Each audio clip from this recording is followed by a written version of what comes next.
Lapat na lapat, parang salamin. Lapat na lapat, tuwid, hindi baluktot. Lapat, parang bayog.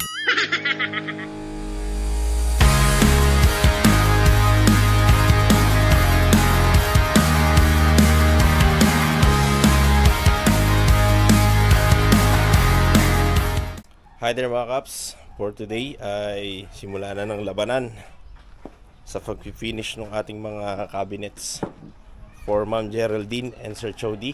Simula na tayo mag-primer. Yan, gagamit tayo dito ng lacquer primer, surfacer ng Boysen. So roller lang muna, then after nyan, babatakan natin to ng lacquer spot putty na may halong patching compound. So after batakan, lihahin, patag, tapos ibubugan na natin itong lacquer primer surfacer, tsaka tayo magbe-base coat para dun sa entertainment cabinet nila sa underground. Shoutout po kila Ma'am Geraldine at kay Sir Chody from Paris, France.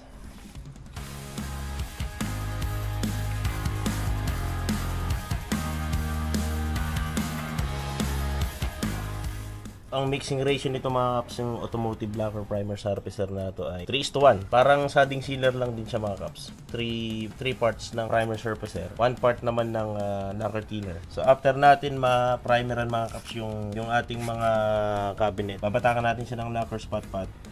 Bali ito mga kaps, debaklas to. Yung top natin natatanggal. Bali ito yung nasa gitna mga kaps. Yan. Tapos ito yung sa magkabilang side. Ito yung sa left side, ito naman yung sa right side. Ito yung sa guest room na meron 2 drawers na flooringan na namin tong part na to para mas magiging maganda yung galawan.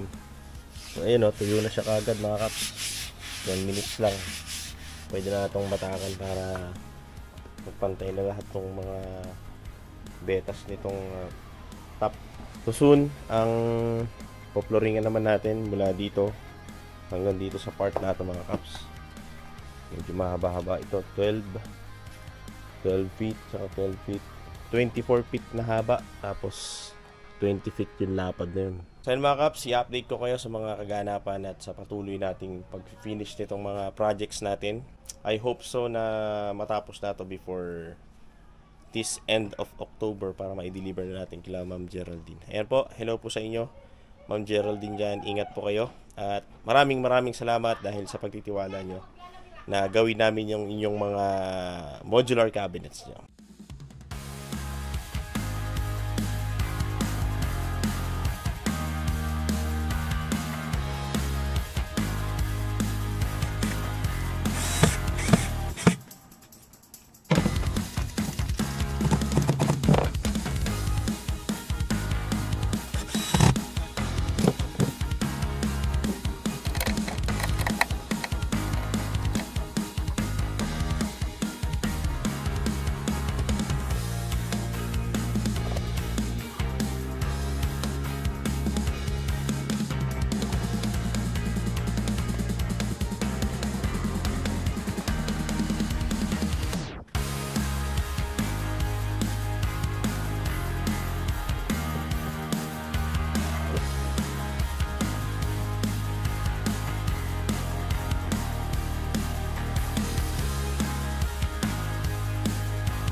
Isa sa pinagtutuunan natin mga kaps ng pansin pagdating sa paggawa ng mga modular cabinets ay yung paglalapat ng pinto, yung paggawa mismo ng pinto. Kasi yung pinto ng cabinet mga kaps, yun ang magsisilbing parang mukha ng cabinet. Kaya obligadong yung pinto natin ginagawa ay diretso, hindi palipit. Ika nga ni Mang Bendro mga kaps, dapat pag gumawa ka ng pinto ng cabinet, lapat na lapat, parang salamin. Lapat na lapat, tuwid, hindi baluktot. Lapat, parang bayog. Kasi sinisiguro natin na yung paggawa natin ng pinto ay diretso. Isa sa ginagawa natin ay titis-tis tayo ng kahoy gaya nitong lalapat natin na to. Kung napansin nyo yung ginagawa ko kanina mga kaps, ito kasing kahoy na to, tinistis namin muna and then pinatuyo at saka namin diniretso ulit. So mahalaga yon na sa bawat largero, kahit sa pinto ng sa panel door mga kaps, mahalaga na tuwid yung largero. Kasi magkakaproblema yan pag nilapat natin sa cabinet. Unang tingin mo pa lang, pinto na kagad yung makikita mo dun sa cabinet mga kaps. Kaya bilang isang woodworker, kailangan maging maingat tayo sa paggawa ng pinto ng cabinet.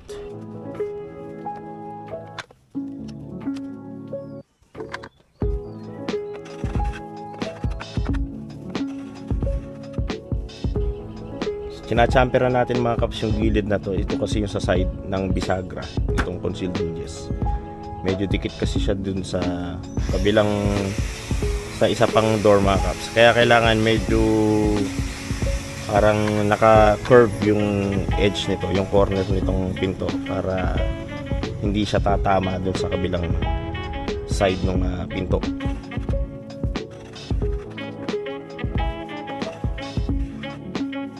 Pwede rin tayong gumamit dito ng router, pero konti lang nagbabawas natin, kaya okay na tong katam. Tapos lilihain na lang natin para maganda yung pagkabilog ng gilid niya.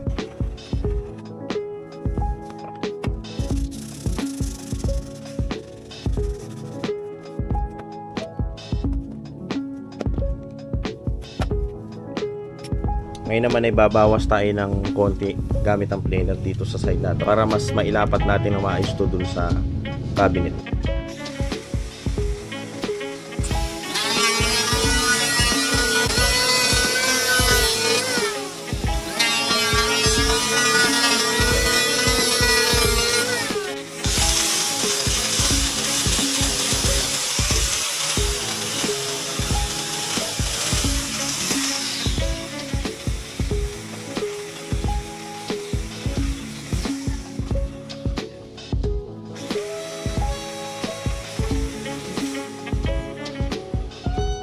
Bali nga pala mga kaps, yung paggamit ng sander hindi basta-basta. Pagka baguhan ka lang sa paggamit ng sander, wag mo na lang siyang gamitin sa katulad nito, sa pinto. Kasi mag-uuka-uka lang yun. Pagka hindi ka sanay, first time mo, practice ka lang muna sa wood plank, sa isang piraso ng kahoy. Pag-practicean mo lang muna.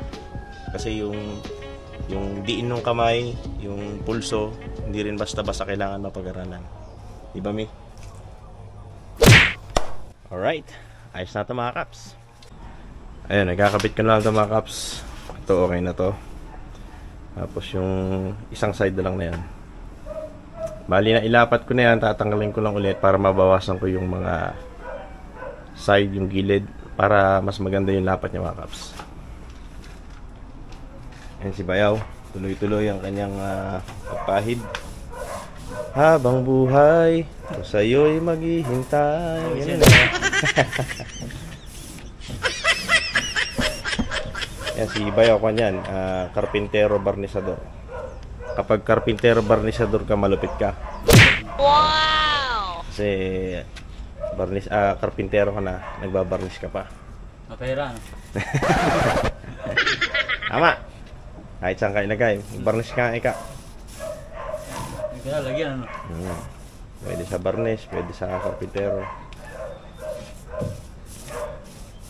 Yung, di ba sinasabi ko sa kanila kanina, Bayaw, yung kon yung pagsasander Nung una ka bang nag-practice, mahirap din no?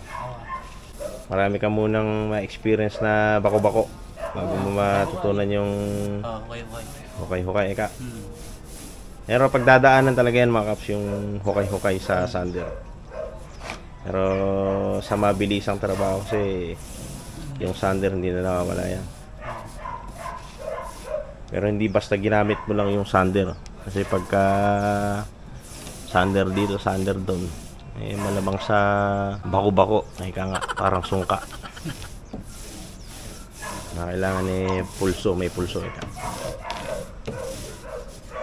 Lalong-lalo na mga kaps kung ang gagawin yung pinto ng cabinet ay kahoy. Kaiba kasi yan mga kaps kung ang gagamitin nyo lang dun sa cabinet is yung plywood 3/4 or di naman kaya yung plyboard na 3/4. So ikakat nyo lang kasi ng diretso yun.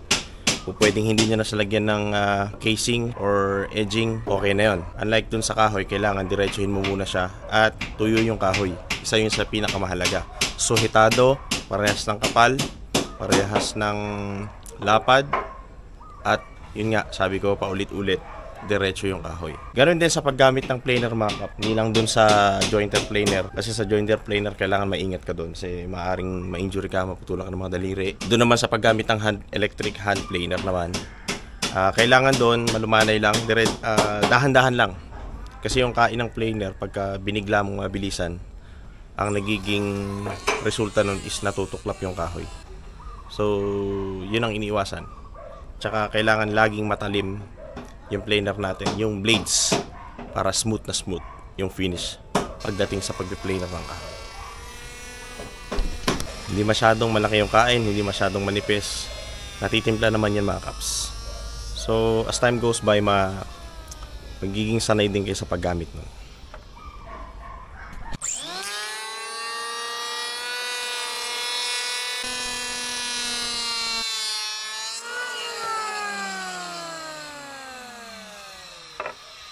Ayun na mga kaps, oh, yung lapat, di ba? Okay. Natapos ko lang kasi magkape. Bali sa part na to, mirror kasi ilalagay ng mga kaps. Para sa lamina ng muka, buong katawan, oh. Mula ulo hanggang paa. Yan, oh. Wow! Diba? Yung sinasabi ko kanina mga kaps na edge, ayan, oh, binilog natin ng konti yung, kasi pag binuksan natin to, tatama yung kanto, yung corner dito sa kabilang ano. Kasi konti lang din naman yung ano. Anyway, pwede naman tayo mag-adjust pa dyan. Ay lang, lalagpas na siya dito sa side na to. So, dun sa concealed hinges, pwede naman natin laruin yung ano yan, yung adjustment. Isang adjustment left and right, tapos papasok at palabas. So, kapag binuksan natin tong isang pinto, ano nyo mga kaps, watch, you know, konting-konti, oh. Pero pwede pa tayo mag-adjust yan. May konting sabit. Yan. You know, dito sa kabila, you know, saktong-sakto. Gabi na daw, sabi ng bata. Yan. Ayos ba? Ayos ba yan? Ayos yan. Ganda. Ano ba to? Ano ba to? Pintura yan. Pintura yan? Ano yung ginagawa ni Tito Ray dyan? Ano yung ginagawa ni Tito Ray dyan? Ano to? Ano yun? Ano yun? Ginagawa? Ala, bulol ka yata. Bulol ka ba? Yung mga, buksan mo nga kung ice boss. Nga. Hindi yan, hindi yan. Ito, buksan mo to. Hindi dyan. Ito. Ayan, tingnan mo. Yung ice yan. Oh, di ba? Oh. Wow! Maganda, maganda.